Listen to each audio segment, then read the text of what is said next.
Italian travel. I keep traveling around Italy. Today I am in Verona, a city full of charm and vitality. Beautiful panoramas you can enjoy from the... Well, Verona, a city rich of works of art, and the old town, yes, and the old bridges of Verona, the monuments, more than 2000 years, well, the balcony of where is it?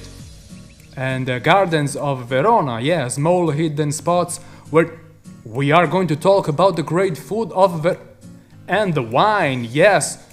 We're talking about the arena already. No, we are in the hill, yes, of course, the Giusti and the fortifications. Verona is a World Heritage Site. Well, Piazza Erbe of Calma. Calm down. One moment. So, now I am on the Via Postumia. What is it? The Via Postumia was an important Roman road built more than 2000 years ago that connected the Tyrrhenian Sea to the Adriatic Sea, passing by Genova, Piacenza, Verona, Vicenza and beyond, which was a pretty big deal. And above all, Verona was a crucial spot, because here there was the only bridge that crossed the Adige River to go north, that is, towards Trentino and Central Europe. This is the very beginning of the urban stretch of the Via Postumia, today called Corso Porta Borsari, so we are going to call it that way. And I am exactly in front of Borsari Gate, the main entrance to the ancient Roman city and the best preserved Roman gate of Verona, and here is right where I want to start to explore the city.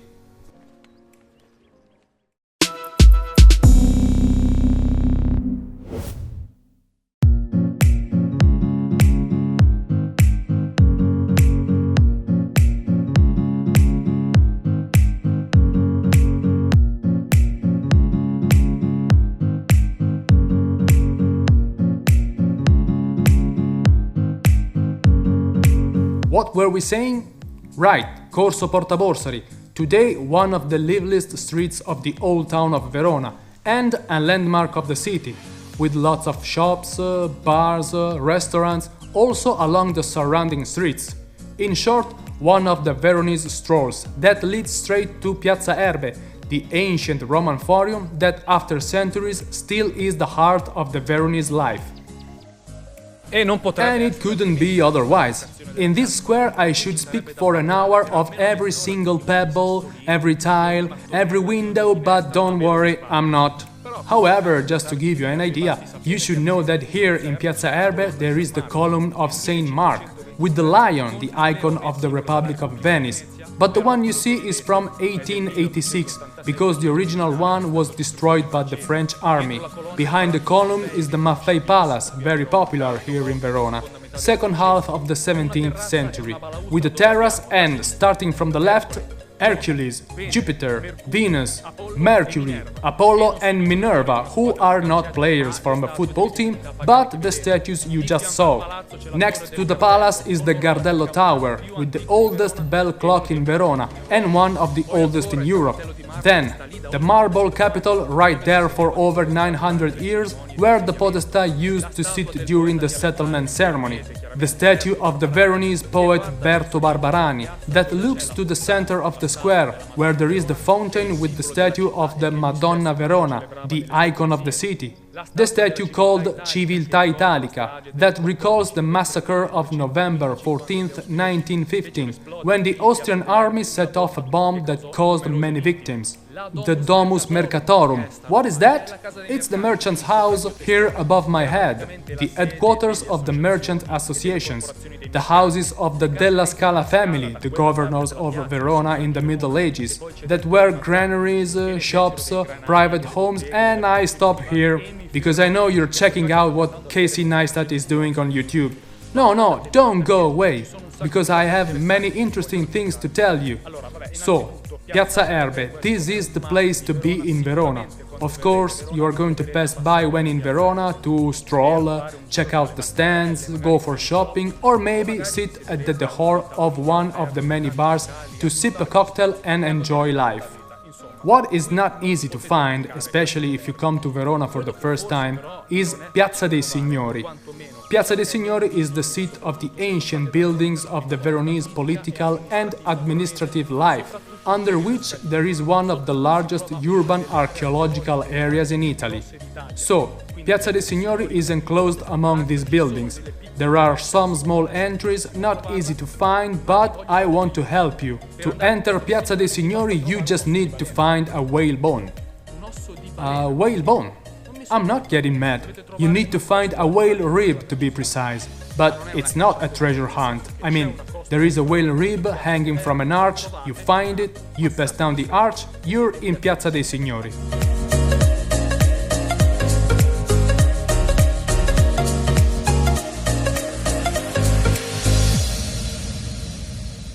And there it is, the whale rib.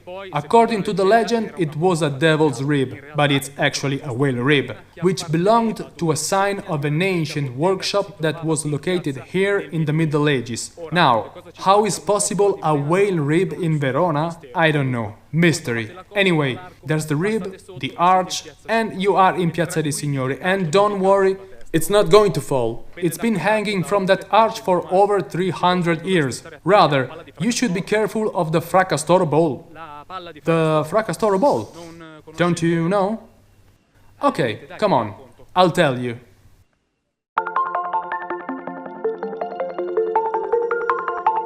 Girolamo Fracastoro was a scientist who discovered important things in the medical field. Here, we see him with a sphere in his hand representing the world. According to the legend, the sphere will fall on the head of the first honest man who passes under this arch. And it never happened. Of course, it's a statue. But since the statue is placed above one of the entries to the square we said is the icon of the political authority, well, you understand this is a way to mock the questionable honesty of the politicians.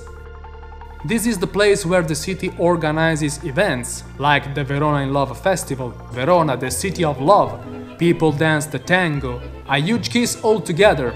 I mean, not everyone in group, it's all couples kiss each other, well, you get it. There are the banks, laughter, jokes, lots of food, drinks, and this here nothing. This COVID let us down.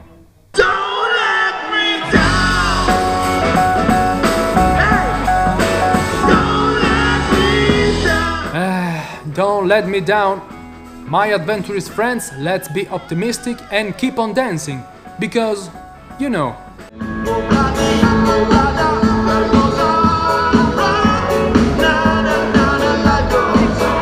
Life goes on, my friends. And so let's go on with the video. We get back to Piazza dei Signori, which is deserted, okay, but it's also beautiful. And we go visit the Palazzo della Ragione, one of the first public buildings in Italy. The staircase of the building is an artwork from the Venetian era. It leads to the Achille Forti Modern Art Gallery and from there to the stunning Notai Chapel, another Veronese masterpiece that represents episodes from the life of Saint Zeno, the city patron, and Saint Daniel.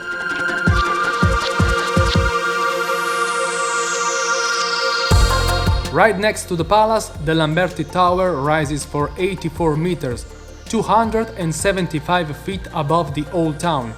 From there, the view of Verona and the surroundings is priceless.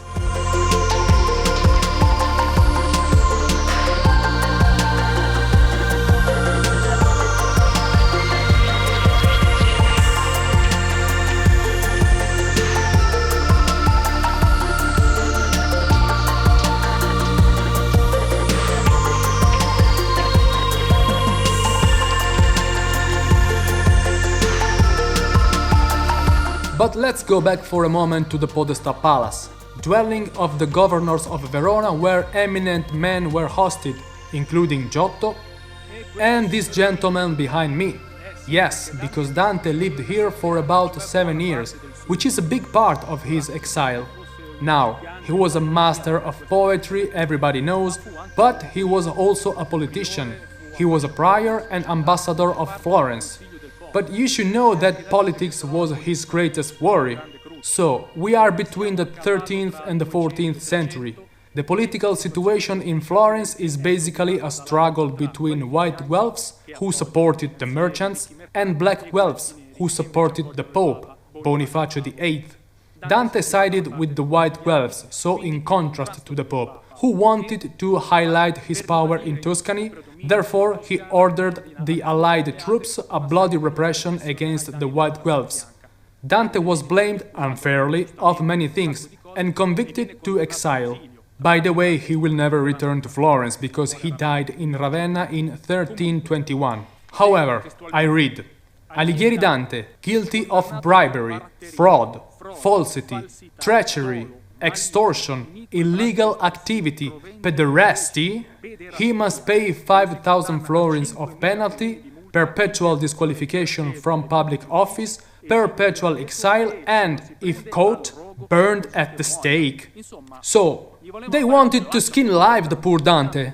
So, he preferred the exile. He left Florence and got to Verona.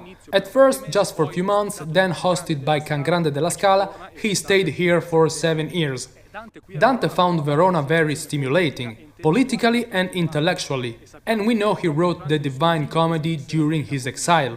A big part of the Paradise was written right here in Verona, and dedicated to Can Grande della Scala, who hosted him. So, in 1865, for the 6th centenary of his birth, this statue of white marble was placed here.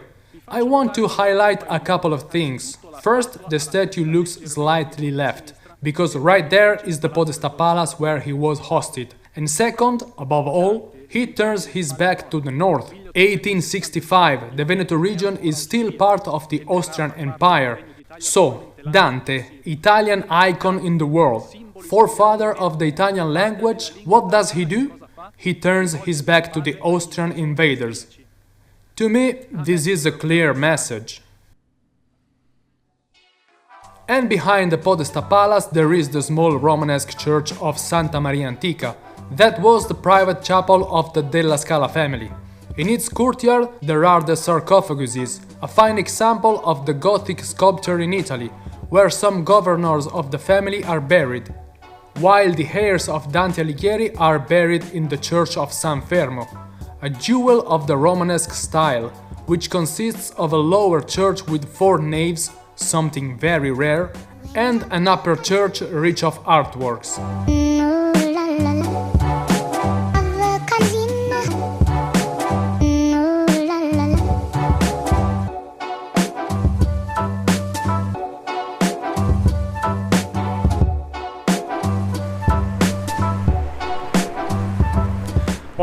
I've just visited the Church of San Fermo, another masterpiece you must not miss.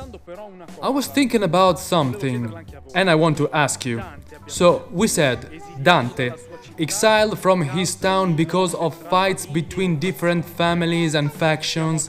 We are in Verona. Doesn't this remind you of something similar? A story of another person? No? We are in Verona. Well, if I tell you that now I cross the street and I go to Cappello Street, Cappello is the name of a family from Verona that was well known and that Dante himself called Cappelletti, then another master of literature called Capuleti. Yeah, now you get it. Juliet, I'm going to see Juliet's house. So, Romeo and Juliet, well, super famous tragedy written by William Shakespeare. William Shakespeare. Well, make yourselves comfortable, because actually there's something to talk about. So, without detriment to Shakespeare, but I have to say that more than 100 years before him, a very similar story had already been written by an Italian writer. That story was resumed at the beginning of the 16th century by another Italian writer, Luigi da Porto, who wrote a version very similar to the Shakespeare's one. This version inspired another Italian writer, Matteo Bandello, who rewrote it and called it Giulietta e Romeo. The version of Matteo Bandello was translated into French. The French version was translated into English, and the English version inspired Shakespeare to write the great masterpiece we all know. So, in short, The Shakespeare version is the final one, inspired by an English translation of a French translation of the umpteenth Italian version wrote 100 years before that. Well, you got it. So, hats off to Shakespeare, of course, but it's something that has to be said. And that's more to be said. To go to Cappello Street and visit Juliet's house, I'm going to pass by Porta Leoni, the Lion's Gate, another Roman gate that was the ancient eastern entrance to the city of Verona. Well, Porta Leoni is not as well preserved as Borsari Gate, but here is what remains of a gate that was originally 42 feet high, and next to the gate you can see some interesting Roman remains.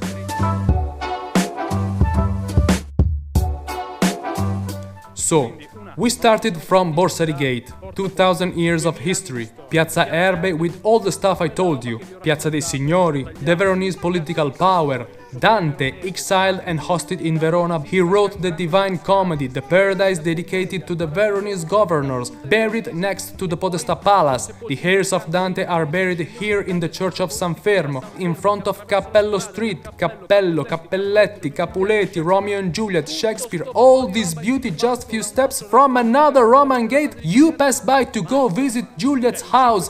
So, what else do you want? Where can you find such a beauty? Yeah, here in Verona. So let's go and see this house. First of all, the arch and the walls at the entrance of the courtyard have been recently cleaned up, and all the love notes left by the visitors who passed by across the years have been removed. They entirely covered the walls. Today, visitors are warned not to write or soil the walls. If so, they will be faced with imprisonment of up to 1 year or fined up to 3,000 euros. Well, I liked it more when it was dirty. By the way, the building dates back to the 13th century. It was property of the Cappello family, as shown by the hat, Cappello in Italian.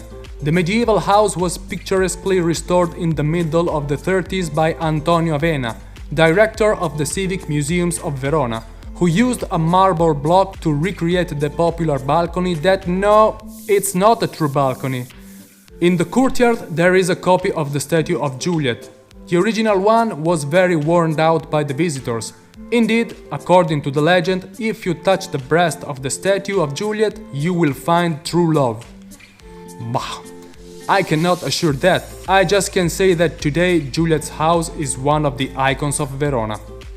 The house is also the seat of temporary exhibits and has become one of the romantic venues available to brides and grooms to celebrate their wedding.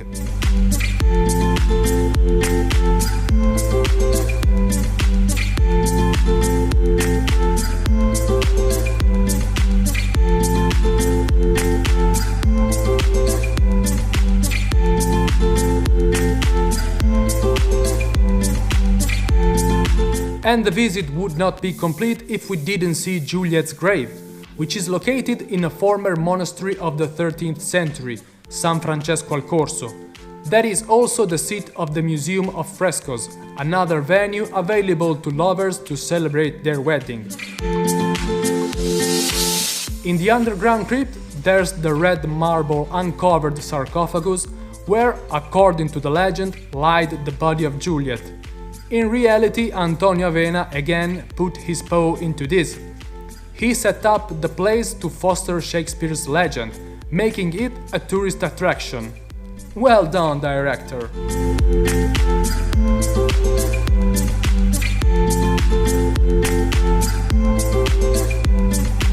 Okay, people, we saw Juliet's house, Juliet's grave. We know that Romeo and Juliet died almost together. Well, there must be a Romeo's house. This guy must have had a house. Of course he had a house, but no one paid attention. Well, it has to be said that it's private and it's not possible to visit it. But I assure you that a lot of people pass by and hardly notice the house. If you are curious and want to take a look, you can go to the Osteria al Duca, which is a historic tavern in Verona, because it's part of the Romeo house building, so you can have an idea of how it looks. But if we talk about tavern and food, guys, I get hungry. So I'm going to have lunch in a place that... No, I don't want to tell you anything. I just tell you one thing.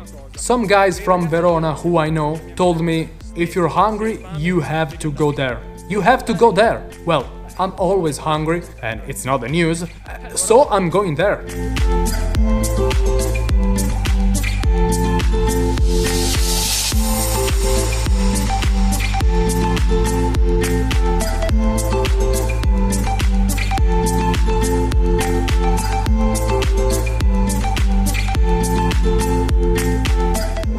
Abbiamo piatti tipici tipo i bigoli con l'asino, i gnocchi sugli porcini d'oro, abbiamo le tagliatelle ai porcini, il risotto alla marone, il piatto tipico veronese con il vino.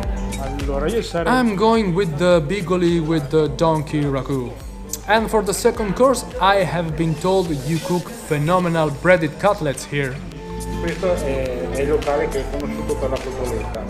È nata così per caso, diciamo, è stato proprio un errore nato dalla cucina, fatto da uno che non è neanche cuoco, e da lì, come tutte le cose, è nata questa cosa bellissima che già il giorno dopo entrava la gente e ci chiedeva questa cotoletta.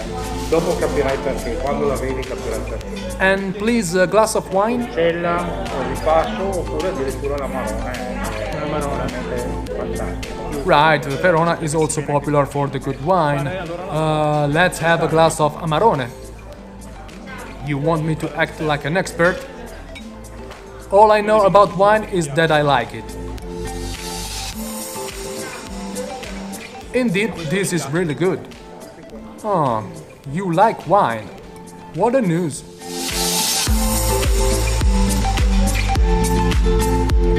Oh, thank you, thank you.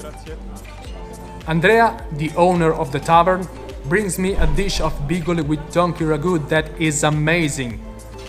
And then comes the main course, the cutlet that have made the Trattoria alla Colonna well known all over Verona and also outside the city. This Cotoletta della Colonna. Man, I need another table, a bigger one. You know that starting from now on, you're my best friend, right? Grazie. Allora... L'accompagnerei con un bicchiere di vino bianco. Definitely, I need another glass of wine. Do you want to share? I don't think I can do it. Yeah, gotta make it. I do it for you, I do it for you.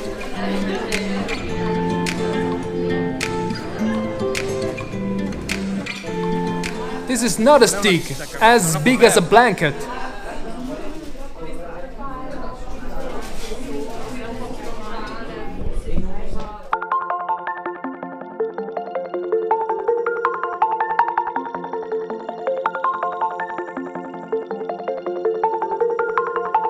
The province of Verona is the main in Italy for the production of wine. There are many quality assurance label wines that have made this area popular worldwide. Amarone della Valpolicella, Recioto, Ripasso, Bardolino, Custoza, Lugana, Soave and many more. But the peculiarity is that the vineyards are not only in the surroundings of Verona, they are also in the city.